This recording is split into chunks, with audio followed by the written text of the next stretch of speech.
No, this uneasiness is bigger, more diffuse, a tide of frustration at being so bowled over by a storefront facelift, a looming doubt about my decision to come back here.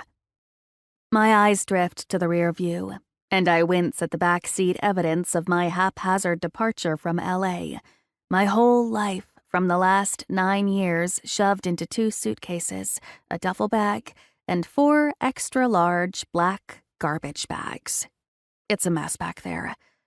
It's a mess in here, I think, pressing my palms to my eyes, gusting out a heavy sigh.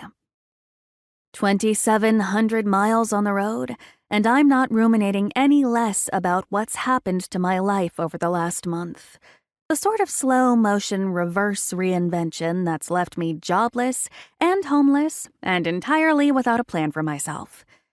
Every 5 minutes, I hear a phantom chiming from my phone, the tone I have set specifically for Nadia, as if I'm expecting that any second now she'll call to tell me her own sudden, shocking plans for changing her entire life, giving up her hugely successful career, her hugely influential existence in LA, her absolutely indispensable personal assistant, were a total mistake.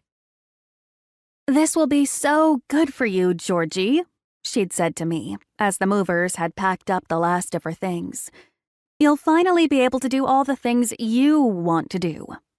I'd smiled and nodded and made a check mark next to the primary bedroom entry on the moving list, and tried desperately to ignore the terrifying blankness in my head at that phrase.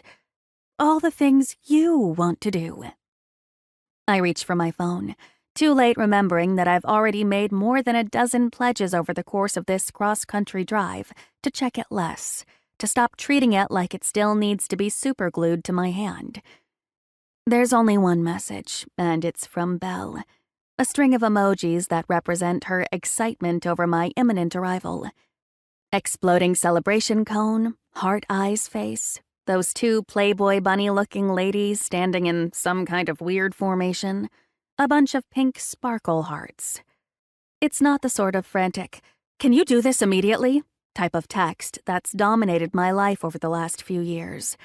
But still, it's a good reminder. If there's one thing that's cut through the terrifying blankness problem, it's the prospect of spending time with Belle. I want that, at least. I take a deep breath, gathering my resolve. Get in, get Belle's favorite milkshake, get over to her new house, and start helping her with whatever she needs. You're good at that, I tell myself, unhooking my seatbelt. You're used to that.